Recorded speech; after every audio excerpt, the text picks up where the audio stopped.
So in today's video, I obviously have a draw with me for you guys. Well, it's more like a sketch with me, but yeah, I just decided to start a new sketchbook because I really have been lacking in doing more traditional work and sketches. I've just been doing digital for a while, so I wanted to get back into it. Yeah, I thought that I would also do a little Q&A voiceover while you guys watch me draw. If you do not care to listen to my voice, you can go ahead and silence it and listen to some fun tunes. But yeah, let's get started.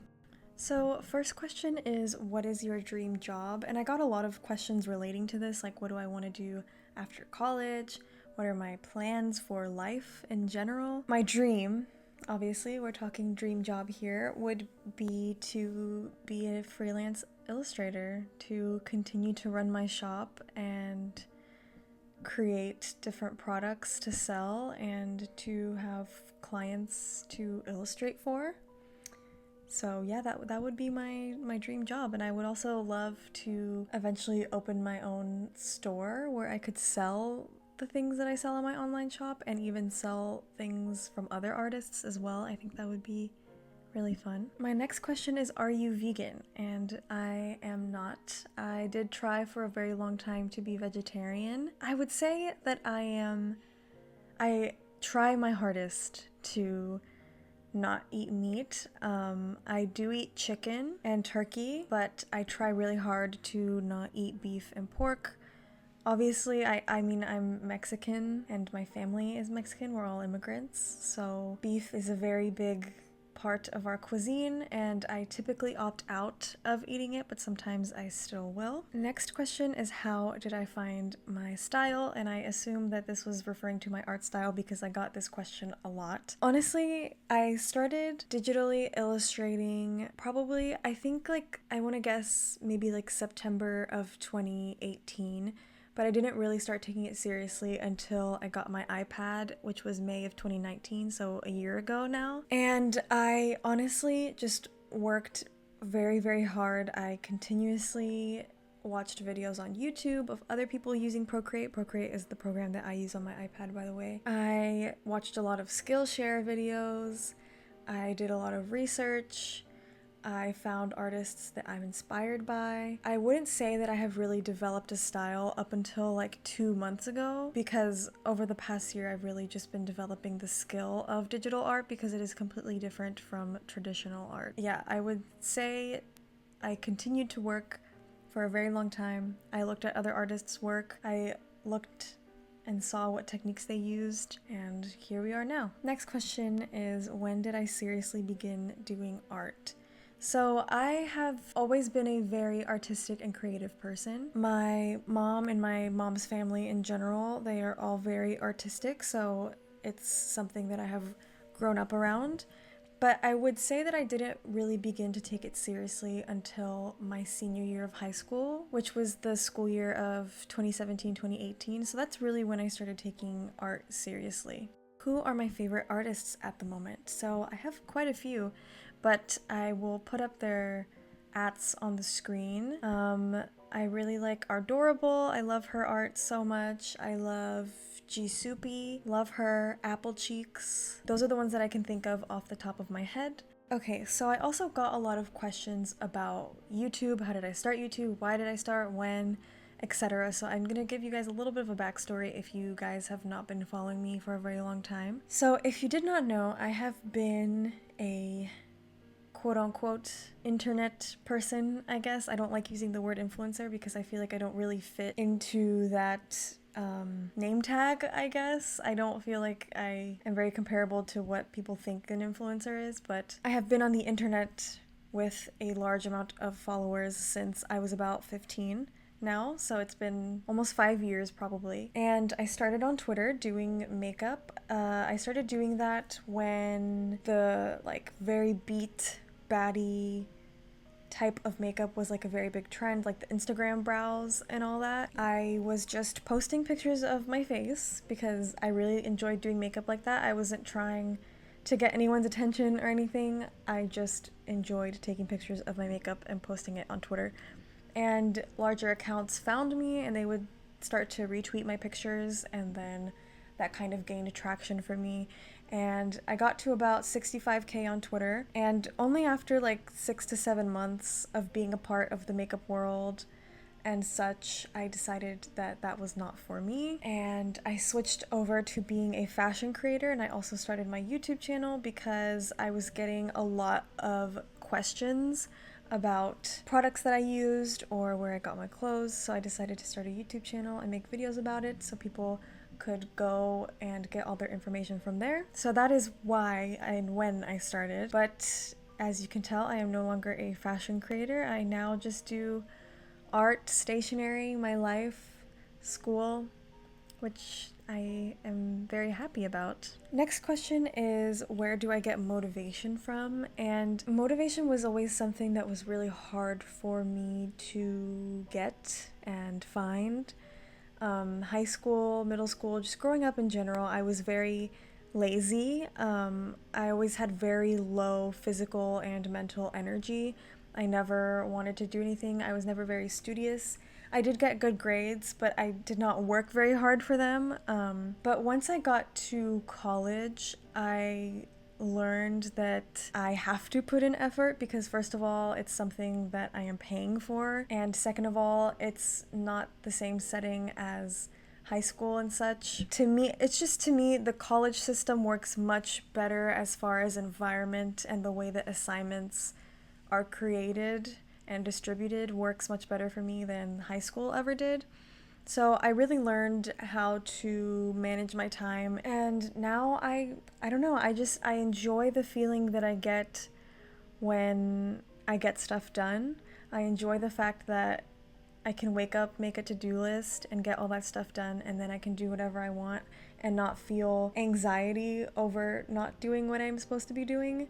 So yeah. This next question is, was there any anxiety involved in opening your shop? The idea of failure, no support, etc. I'm not going to say that there was no anxiety because I did feel it, but I did not play into it, if that makes sense. I had to try really hard to not dwell on it because I feel like as soon as you start making what if situations, then you will end up not doing something. So I have a very fuck it attitude when it comes to things like this, because if I don't, then I probably will never do it, and there is not a better time than now. As far as support, I don't have a perfect relationship with my parents whatsoever, but one area that they are really good in is supporting me and my schooling and my job dreams, and I'm very lucky to have immigrant parents and be an immigrant and to be able to pursue fine arts and them 100% support me. So they were 100% behind me opening a shop. They own businesses themselves, so they are entrepreneurs, and they were very excited, and they are still very supportive. They will sometimes help me out, pack orders if I get very overwhelmed. They give me advice if I need it. So I am very fortunate in the support aspect. Do I have any siblings? I do. I have 2 younger siblings. I am the oldest child. Do I ever question my art? Like comparing your art to others? Like, is comparing your art to others ever an issue to you? Yes, 1000%. I struggle with this very badly. I will make an entire piece and I will see how much I have advanced, and I'll be like, wow, I love it. And then as soon as I get on Instagram and see other people's pieces of work, I get really discouraged, and I'm like, wow, mine is not nearly as good as theirs. I don't even know if I will ever get there, blah blah blah. So I definitely have that comparison issue and that insecurity issue. I have had to push it aside because the only way to get better is to practice, obviously. And we are all on our own paths and our own journeys, and we all move at different paces. So comparing yourself really isn't fair. There has been times where I have like put down art for a few weeks just so I can get out of that mindset. Next question is, how do you get out of an art block?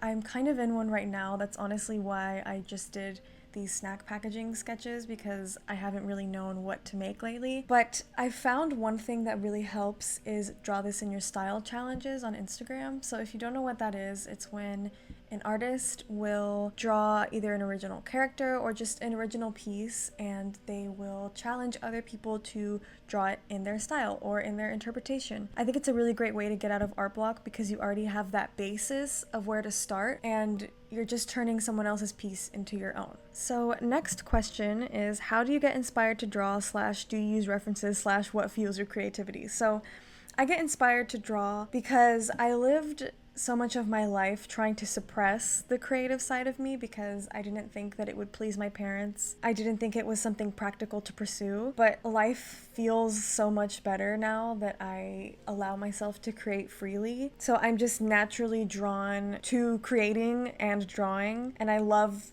the quality of life so much better now that I draw so much more often. I kind of look back to that time that I wasn't in this space, and I think that's what keeps me inspired. Do I use references? Yes, I do. I think using references is extremely important because there is gonna, especially being an illustrator or if you're an animator or something, you do want to get to a point, especially with like human drawings, stylizing humans, where you don't need references. But while you are still learning, it's very crucial to use references because what you think something looks like isn't really what it looks like. So just always use references, even if it's just for like a banana, you know? Sometimes what a banana looks like in your brain isn't really what it looks like. So just Google the reference image and I promise it'll make your work look so much better. Okay, so this next question is in Spanish. ¿Qué fue o es lo más difícil de juntar tu vida universitaria o personal con YouTube?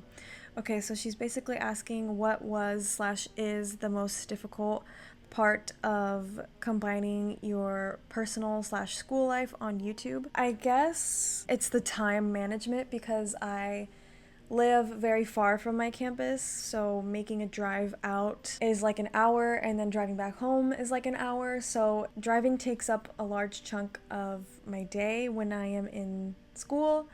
So that's probably the hardest part. And also, as you guys have probably been able to tell, I don't really like showing my personal life that much. Like if I am in a relationship or something, I don't really like to show it or talk about it. I don't really disclose exactly where I live. I don't really disclose where I go to school, just because those are boundaries that I like to have for myself. So those were probably the hardest. What advice would you give someone who wants to create but has no artistic talent? So firstly, talent, the idea of talent, like yes, some people are born maybe farther ahead, but if you work hard enough, you can get to the same place as someone who started with talent. So I don't think talent really matters. But another thing is you don't necessarily have to draw or paint if you want to create. I think as humans, we all need a place where we can express ourselves creatively, and that isn't always traditional art. Sometimes it's dance, sometimes it's music, sometimes it is putting outfits together. There's so many different ways to be creative. So I think firstly, find the vessel that you want to create through and take it from there. Do you ever struggle with finishing a piece? If so, how do you deal with it? Yes, I definitely struggle with finishing pieces. I don't really struggle with finishing digital pieces because it's such a convenient medium because it's all on my iPad, but finishing traditional pieces I do tend to struggle with.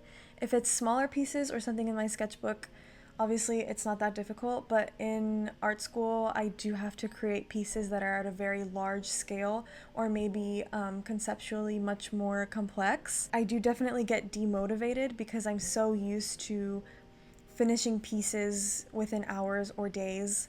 I don't really like hanging on to something for more than a few days. So I definitely struggle with that. And how do I deal with it? Honestly, if it's a personal piece, I will probably put it down and come back to it when I feel inspired again. But if it's for school, I kind of just have to get it done because it's school. Next question is, how long has it taken you to get to this point where you're doing your shop and vlogs and stuff?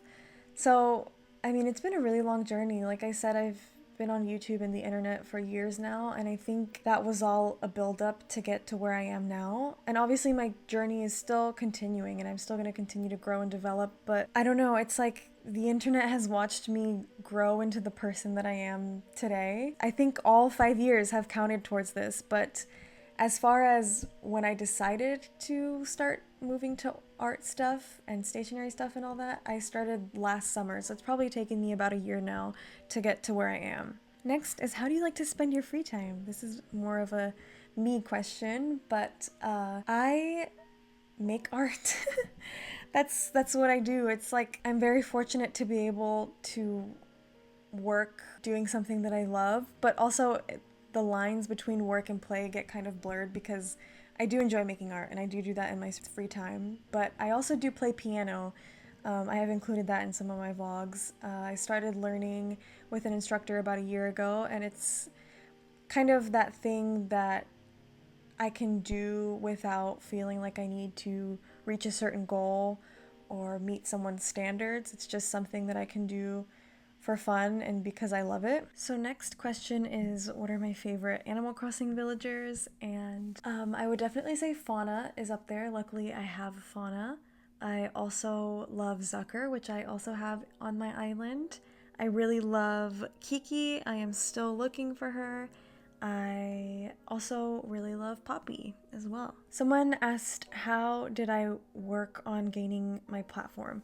So I get this question a lot and I want to answer it because I mean, like I said earlier, when I first started on the internet, I wasn't purposefully trying to gain followers. It just happened. And I think that's kind of how it's supposed to be. I think there is a very fine line in trying to gain followers because a lot of times it can come off very ingenuine, but I understand why it's something that people want, especially in the art world, because it'll just make getting job opportunities and selling much easier. But I think the best advice that I can give is be 100% yourself, and everything that you put out, give it your all, you know? Everything that you make has to be top quality, and that doesn't mean it has to be perfect and you have to have like amazing skills. What I mean is you have to be trying your best and putting out quality work. So as long as you do those two things, I think what is meant for you will come. That is going to be the last question that I take for this Q&A today. But yeah, I hope this was enjoyable and like fun. I just wanted you guys to get to know me a little bit better, especially because I don't tend to go into my personal life too much. Yeah, that is it for today. I'm just gonna play some chill music and I will see you guys in the next one.